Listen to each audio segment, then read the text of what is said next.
All right, as you know, the Mariners are hot, but as hot as they are, I think it's safe to say that they still have not reached their full potential. How could they? They don't have everybody. So we're going to take a look at maybe what that looks like down the road. And of course, we're going to talk about what happened here in Sacramento. I'm back in Los Angeles, but I was up in Sacramento for game 2 and game 3. If you went to Flanagan's Bar to meet up for the recording, sorry about that. Had to get back to LA, had to get in the car and drive after that series, but I was pumped up. In fact, I listened to a couple of the games over again. I wanted to hear how it all went down. We're going to talk about that series, and we are going to give our review of Sutter Health Park there and staying in Sacramento overall. Just a quick little programming note. We've had some technical difficulties. I think we worked through them. So, the first 20 minutes, it's a little not as far as hopefully the sound's good, but it was just kind of a mess. We're kind of jumping around through the games. And right about the 20-minute mark, I feel like we really hit our stride. If you want to hear us work through that, you can start right now. If you want to, let's get to what you're talking about here. The good problem, as hot as the Mariners are, they still haven't reached their full potential. That starts about the 20-minute mark. Anyways, I'm going to shut the hell up so you can get into the newest episode of the Rye Bread and Mustard, a Mariners podcast. That Down on the Docks, on the other side of the tracks, 5-star dive bar podcast that's going to start right after this really entertaining intro video.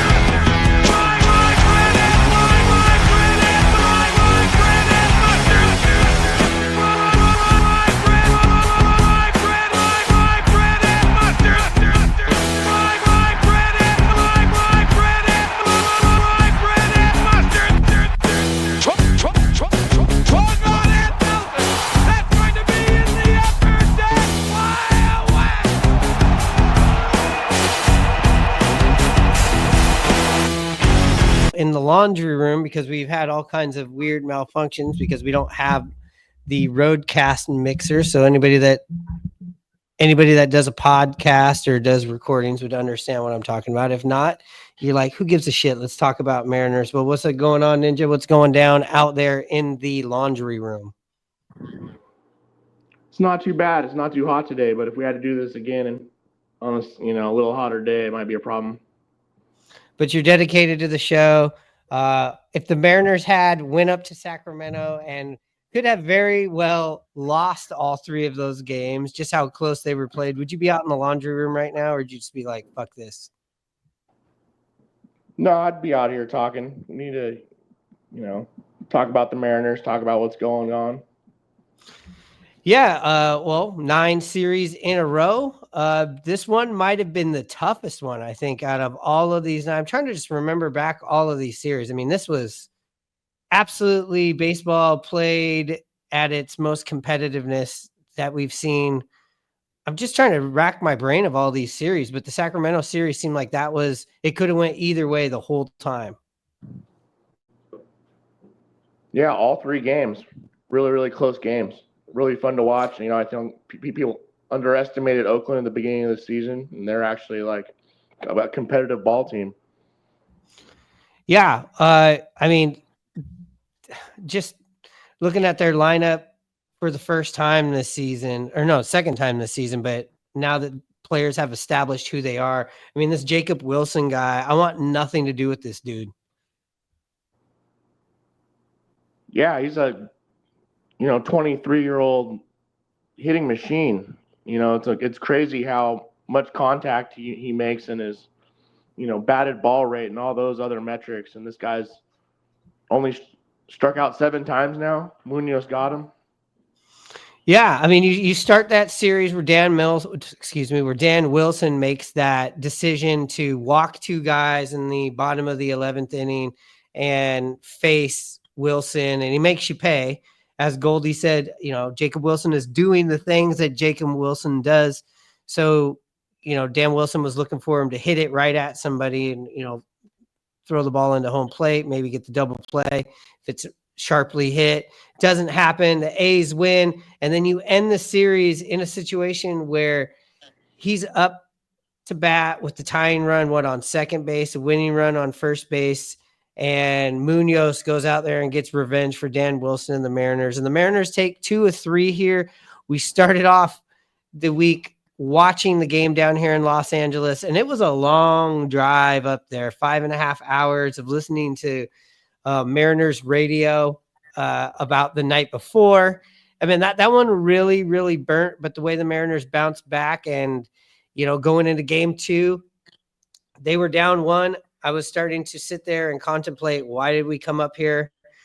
Oh, this is going to be rough. Cal Raleigh comes up huge, like he always does. We were sitting around waiting around that entire game for when we were going to get Cal Raleigh. We'd seen Garver go up there a few times. Cal Raleigh comes in, makes him pay. Now we're back. Same thing yesterday. The time of this recording, it was yesterday. We're down 5-0. Thinking about that long drive home and thinking about having to record a podcast and going, fuck, this sucks. And absolutely was energized, especially after that Tellez 3-run bomb. We get Tavares' debut. He's 0 for 3 at that point. Gets that huge knock. Dylan Moore, just being the, Mariner that he is, comes through huge. Just came off of the IL the day before. And then Munoz closes it down. I mean, fuck. I just recapped the whole series. I forgot what I even asked you. It was just a real competitive series all the way around. And, to Wu to not be at his best and give up 5 runs and then have the Mariners offense, kind of bail him out again. It seems to be a reoccurring theme with the Mariners. Yeah, the pitching hasn't been their strong point at all this year. If you just didn't know the history of last season or what we have, and you just went off of just the numbers, you'd be like, okay, this is a team that the offense is completely carrying the team for the most part, and they have a great closer. The bullpen is not all that great, but not terrible. That's what the identity of the 2025 Mariners is so far.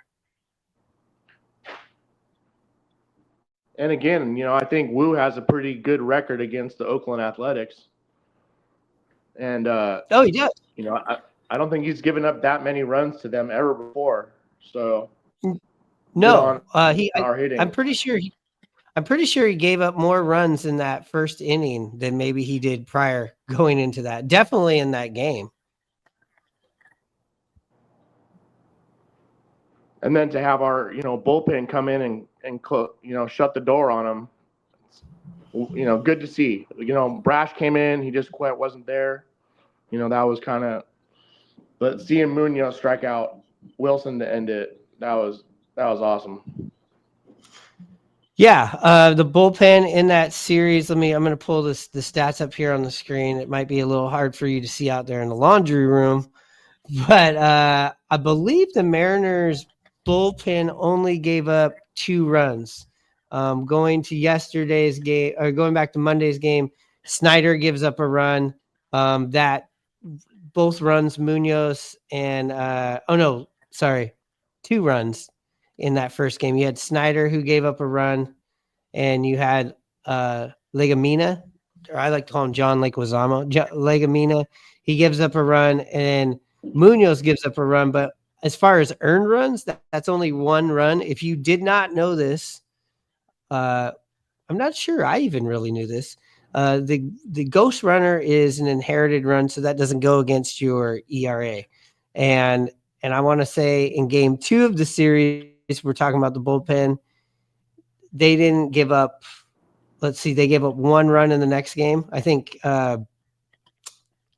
after Brash had gotten in a little bit of trouble, you saw Spire come in and bail him out. But then Spire, I believe in the bottom of the 8th, gave up a run. And yesterday, the bullpen gave up nothing, I believe. Let's see here.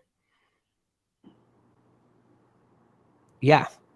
Spire gave up 1 run on in the second game, and in the third game, All this shit's all messed up right now. Let's see. We're pulling it up on the screen, and you gave up no earned runs. They were clean. So, I mean, that's not bad in a series. You give up 2 earned runs in 3 games from your bullpen, especially when you've had 2 starts like Wu had, and you had a start like Miller had that weren't so great, but Wu, held it down. But Miller's a bit concerning.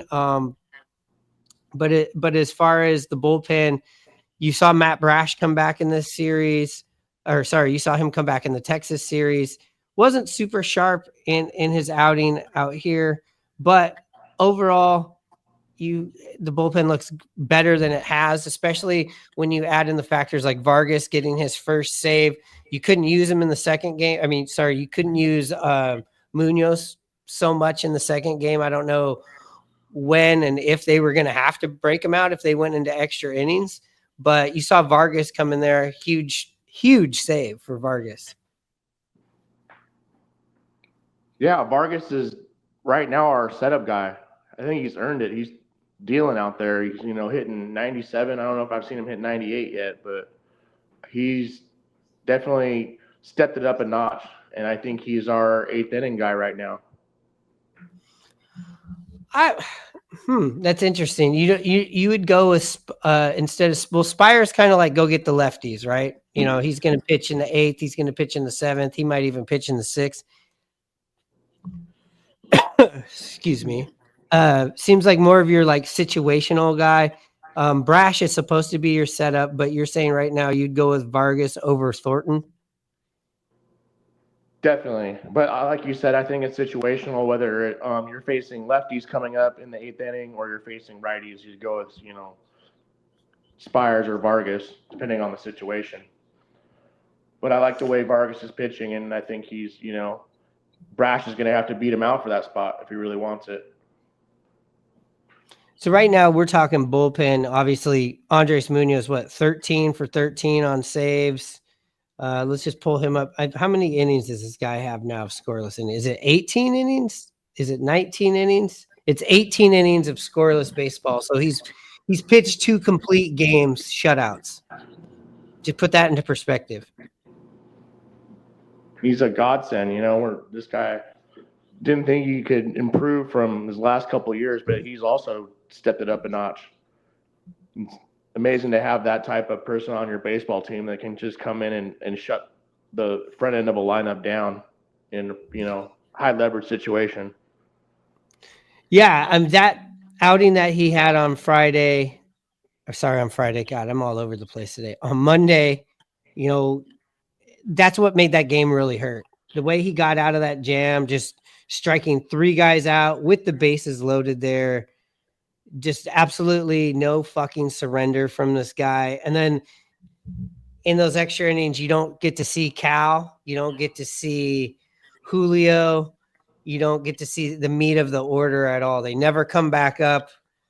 That's why that game burnt so much. And so I felt like the performance he gave there on Wednesday in game 3 was great. And we were sitting right behind the plate, like literally in the umpire's lap watching that performance. It still paled in comparison to what he did on Monday, but it felt like there was so much like vindication there after he got that. Definitely. And, striking out one of the toughest guys to strike out in the league, it just shows you how dominant Munoz is right now. Yeah, he literally went and slayed their dragon that they have. I mean, this is like, it just came down to it. I just thought it bookended. If you're watching this series, I think obviously sometimes you say the latest is the greatest, but just the way that all worked out was very apropos that it was these 2 going at it. But yeah, I'm just showing his stats on the screen. Still with that perfect 0.00 ERA, 13 saves, like I mentioned, 18 innings pitched, 25 strikeouts, a whip of 0.83. That's your American League. That's your American League relief pitcher of the month for April. Yeah, and I know they don't necessarily. It's very tough to get Cy Young as a relief pitcher or as a closer, but he's making a case for it so far. You know, we're about a quarter into the season, and just of the circumstances of, you know, what the Mariners look like and how they're winning games.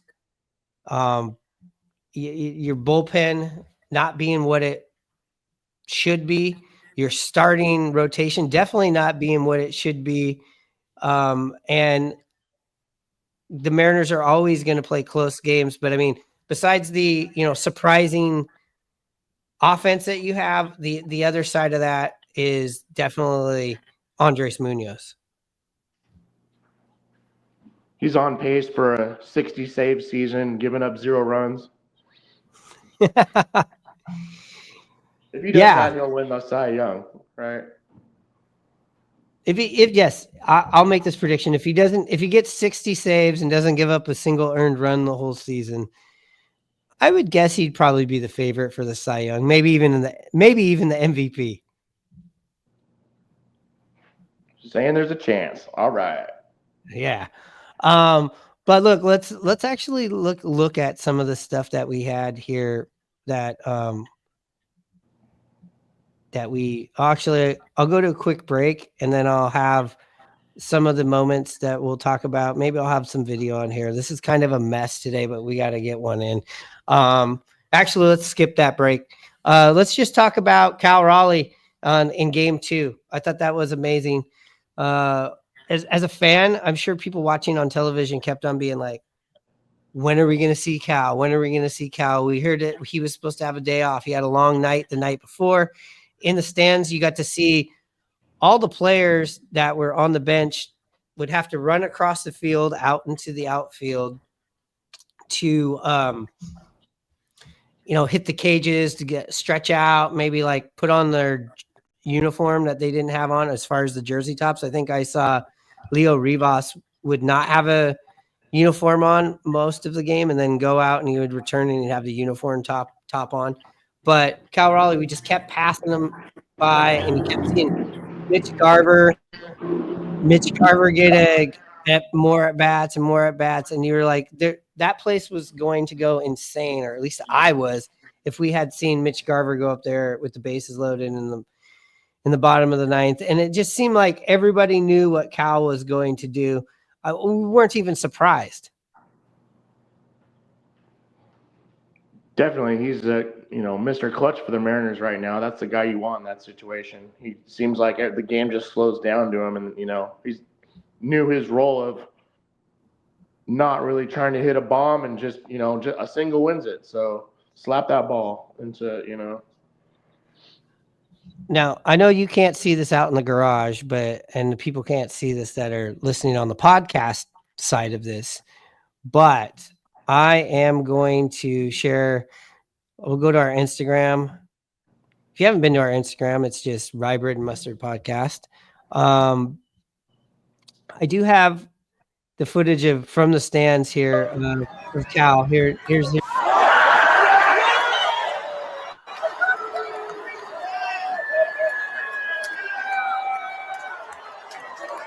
As you can see, the Mariners fans, definitely down the first baseline, Mariners dugout side. There you are, making an appearance there in the video. And I don't know who this guy is, but he was pumped up. Had to get him on camera. I mean, that wasn't.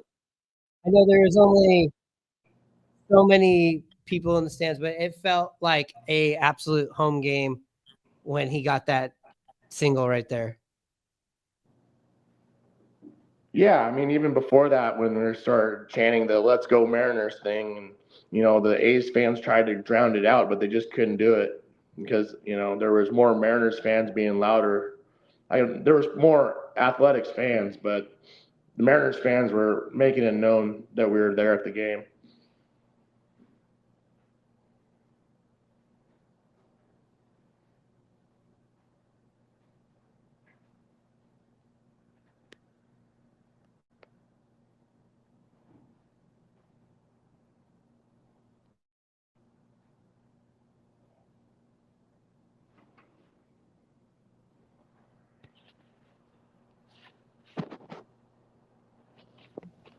talk about a guy coming over to the team.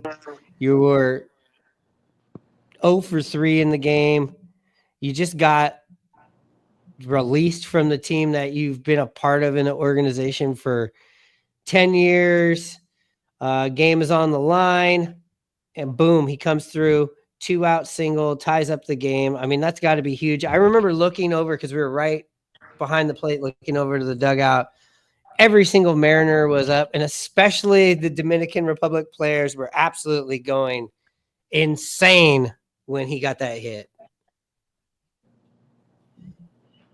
Yeah, I remember seeing that too. They were jumping up and down. Julio was really excited. It's what do we say? There's 5 DR players on the team now. Yeah, there's 5 active Dominican Republic players on the Mariners on the roster right now. So And you could definitely tell who was from the Dominican Republic just on that hit. I don't know if they picked that up in the broadcast, but and even when Dylan Moore knocked him in, I mean, everybody. I don't even know how he got into the dugout because everybody was like on those stairs, like it was like just a mosh pit waiting for him to come into the dugout, and that's got to feel great. especially at that stadium, I think that the dugouts are so close to the field, and like the first and third base coach are right next to the dugout, and as soon as you cross home plate, you're basically right there. There's not really much of a buffer zone because it's a smaller place, so they really see the team up against the rails, cheering for their team, and seem like they're really close to the action. Yeah, and I'm gonna actually play this from our Instagram. Here's Taveras'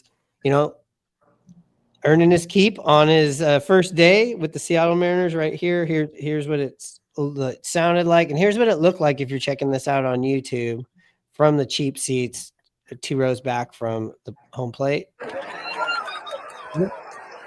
Well, again, sloppy show today, but I look at the dugout. Look at that dugout going crazy. I mean, absolutely nuts. And there's the single right there. And to the hole. Macedoni, who also came on run, I believe, for Randy Rosarena right there. Gets the stolen base. He's been a nice little like Dylan Moore 2.0 as well. Just a quick shout out to him. And I'm going to show when Mastrobuoni, or excuse me, when Dylan Moore gets his knock, and then here comes Tavares trotting around third. He scores. Go ahead, run. And as you can see right here, look at this guy.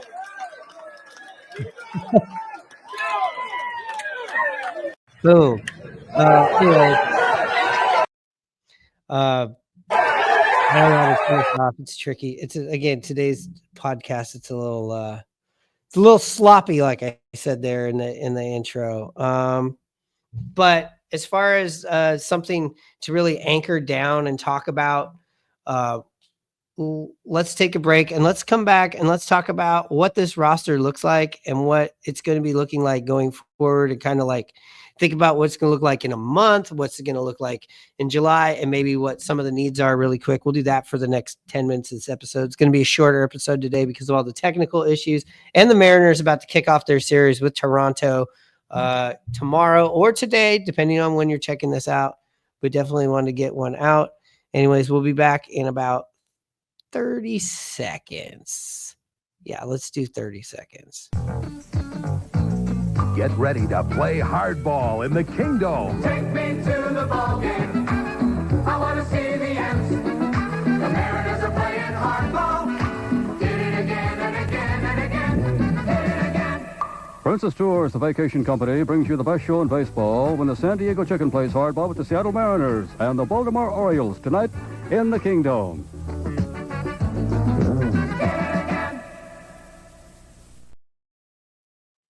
All right, we're back here on Rye Bread and Mustard, a Mariners podcast. That down on the docks on the other side of the track, 5-star dive bar that hopefully you're already liked and subscribed. Make sure you do that right now, especially on YouTube. We're trying to build that YouTube. We do have a Twitter or an X. We do have a Instagram, which we're pretty regular on that. But again, all the liking and subscribing really helps out this podcast. If we just met you up in Sacramento, Happy to have you on. Usually our show isn't so technically screwed up. It's a little bit more organized, but it is what it is. We'll have some new episodes. In fact, we'll be up in Seattle this week during the Yankees series. Come down to Tacos and Tequila on Wednesday, Tacos and Tequila for the pre and post game right there on Occidental. And you know what? It might be raining. The roof might be closed on Wednesday, but look at Tacos and Tequila, the bar and of course the restaurant are always open. Anyways, so on our drive back from Sacramento, we had all the positive things that we could possibly think about that series. And then we just started, after many hours, started thinking about what this roster could look like, what kind of moves maybe you got to make in the future, especially bringing in Tavares. It definitely makes you think, what's the outfield going to look like going down the road? We talked about it, Ninja. If everybody was healthy and to be on the roster at the same time, you're looking at 7 people that can play in the outfield. You got a Randy Rosarena, you got Julio, you got a healthy Victor Robles, and you would have a healthy Luke Raley. You also have now Tavares, excuse me. You would also have Dylan Moore. You'd also have Master Boney. That's 7 guys that can play in the outfield, and 5 of them are regular outfielders. What are you going to do when that happens?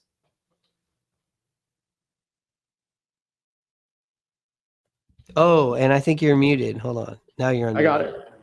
Yeah. I think the Mariners are going to have to make a tough decision, which is, a good problem to have. Yeah. But again, we don't have to make that decision for a couple months, right? Yeah. Definitely with Victor and Luke, it seems like that's going to be as far as we can figure out on our own from what we've been given from the front office. It seems like that's going to be like an all-star break reunion with those guys. But then the outfield kind of ties into what's going on at first base and a little bit ties into what's going on at third base. First base right now, it seems like it's the general consensus around the major leagues. When you listen to other people break down the Mariners outside of the Mariner bubble, they just, at least at the start of this week, were pointing their fingers at first base, that there's not a lot of production right there. You do have Luke Raley coming back, but Luke Raley's not the guy you really want to have out there defensively. You have Rowdy Tellez, who, ended up having a good game here in game 3 in front of I think he's from Sacktown. I know he's was born there, and you saw him talking to a lot of people after the game. And then you have Solano, who has done nothing, and then I guess you could play Dylan Moore over at first base, but it seems like definitely that's a position that if you're being real serious, that's where you're going to upgrade. But where and how is the big question. Definitely first base, especially right-handed hitting first baseman is, what we can improve on. It's the consensus around everybody. But yeah, there's really not a trade market out there that's going to be better than Locklear coming up. There's so many teams in contention that you're going to have to be a trade partner with, bottom tier teams. And there's not really much going on for them over there either. But I like, we were talking about it and maybe have Polanco go to first base as a solution. Yeah, we've seen him play there sparingly. We've seen him play second base this week. I think as far as third base, that ship has sailed. That idea just is, that did not make the cutting. That's on the cutting room floor somewhere. Because right now you have Ben Williamson. The jury's still not out on how he's going to be as an everyday player, especially with the bat, but he's had a nice little start here in the first 2 weeks. But you do have all these other players that can play third base. And you want to keep Polanco healthy if we're looking at what he's doing, up at the plate. You want to keep him healthy, and he has the track record of having all these injured seasons where he's out in the field. So I think you sparingly want to move him out there. But yeah, that would be maybe a solution. I don't know if they've already started doing that. I guess you'd have to get there early on and see if they're where he's taking ground balls prior to the game. I really haven't paid attention to that, but I've seen him go over there before, but I think it was like in one of those late inning situations where he was playing first base, where it's just kind of like, all right, we're doing whatever we can to do to survive here. I don't know if that's the solution, but sure, if you're a fantasy owner and you're putting together a fantasy lineup, that's what I would do. And it depends, who's batting good, and is Dylan Moore and Polanco are staying hot, and you have to have them in the lineup, then you can switch them around. Polanco can play second, Dylan Moore can play first. I don't think so. I think Dylan Moore has a lot more range. He showed that in the third game of this last series. He had some really, really, really good plays. Oh, just amazing plays. I mean, he has amazing plays every position that he plays. I think I think he's most comfortable at shortstop, but he's not going to be getting any shortstop reps this year, God forbid, because JP Crawford is, 14-game hitting streak. I mean, we're seeing the best version of JP. You're not seeing all the big maybe like the home run totals that you saw back in 2023 when he came out of Driveline. Who cares? That's not the guy we want. We want the guy with the over 400 on base percentage who gets the offense ignited. Who's not striking out that much and, putting bat on ball constantly. I feel like JP right now is, he's got a really good contact rate and he's hitting the ball hard places. He's just not getting bloops. He's hitting line drives everywhere. And it's really good to see out of him. Yeah. And let's talk about another person not striking out. This is just amazing what we've seen here on this road trip. Julio Rodriguez, 0 strikeouts on the road. Am I reading this correctly? Yeah, I am. Turning it around because he's hitting line drives. He's making good contact too. His barrel rate is trending up. His, swing and miss rate, all that stuff is improving. So that's a really good sign. Yeah, and this is typically the part of the season that he kind of like flushes what he does in April. And even though he hasn't gotten off to a great start, it's not an awful start. You're seeing his average is a little bit lower. In the past, we've seen him have a little bit of higher batting average, but he's not driving the ball and his slugging is down. So, like, I honestly would take what we got in April from Julio and say, I feel like that's a step forward from some of the Aprils in the past. Definitely. He's been known as a slow starter. So for him to start turning the corner almost this last road trip. Yeah. I mean, that's what we need to see out of Julio. And he's the guy that can carry our team when some of these other guys cool off a little bit. Yeah, and it'll be interesting to see what they do with Tavares. I mean, they're on the hook now for the rest of his contract, I believe, for the year. So I think they owe him $4 million on the season. I have to look that up. Doesn't really matter, but it was a surprising move by the Mariners. When you kept on seeing possibly. It seemed like it was trending towards, are we going to bring Dom Canzone back up here because he's stroking down in Tacoma? But here's the thing about Dom Canzone. He's always killed the minor league pitching. He just really hasn't been able to transition as a major league player. But we've seen that before. We've seen that a few times where we kind of just bring somebody up. If it wasn't him, it was, what was the other outfielder that we brought up a whole bunch of times? That was, I mean, I throw Kelnick in there. Gosh, I already forgot his name. I'll have to remember, but left-hander, but not Marlowe. It'll come to me. But that just seemed like the typical move that they would do as front office. So this Tavares thing was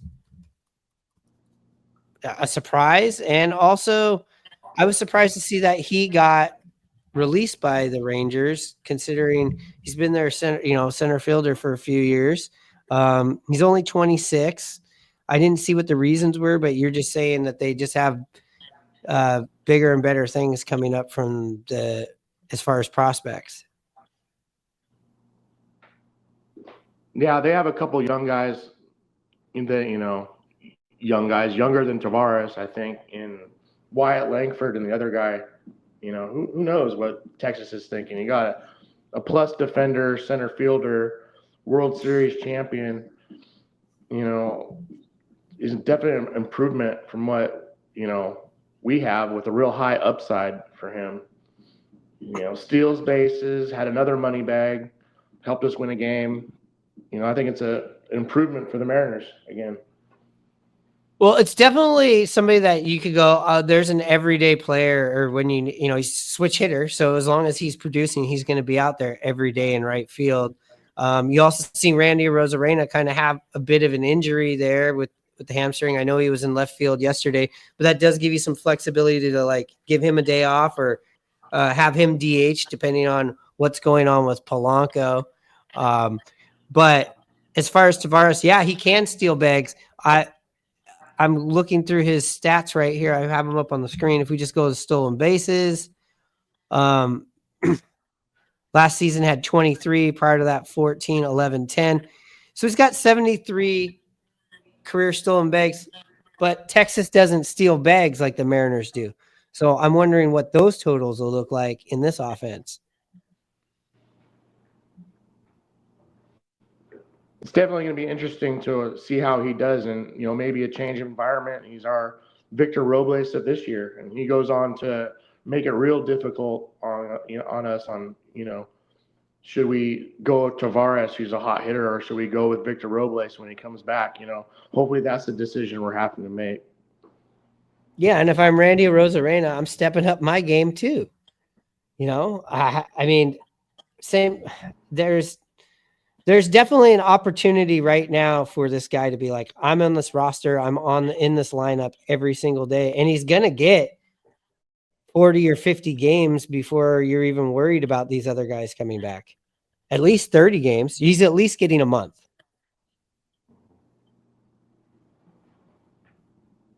Yeah, and he's a career like 250 hitter, something like that. 240. He's 240.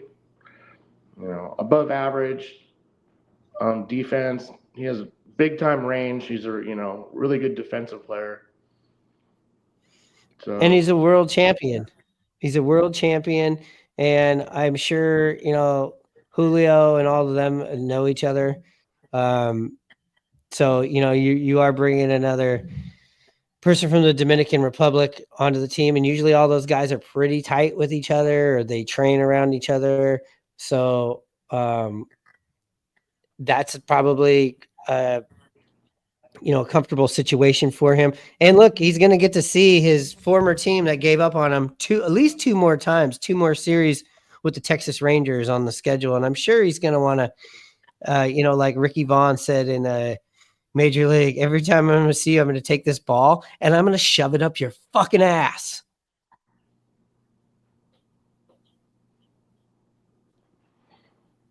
Yeah. I don't know what to say after that one, but I don't know. How do you say that? There's a moment of silence. Yes, that was a moment of silence. This is you were thinking to yourself, this is a family program here. But yeah, lots of good shit to talk about the Mariners. But look, they got a tough week coming up here of baseball. Like the next 10 days is really going to be a measuring stick of where you're at. You get Toronto coming into town, which is usually like a hostile environment or a fun environment. Some say it's a home game for Toronto. And then you have the New York Yankees coming in for 3. And then you play the San Diego Padres, which will also be down there, TBD for our live recording. But yeah, you have this stretch of games right here. I think you're definitely going to see what the Mariners are really made of here in the next few days. I don't know when exactly you're going to get Kirby back, or when you're going to get Logan Gilbert back. Maybe not in this 10-day window as far as what we know right now. Maybe it seems like you get Kirby back first. But these are some good teams. Toronto's always a tough opponent. The Yankees are your defending AL champions. And the Padres were as good, if not better than everybody last year, and it seems like they're right there neck and neck again with the Dodgers. It's definitely going to be, a challenge for us, and see how good we really are and how well we're going to compete against the Yankees. Probably, I think right now, arguably the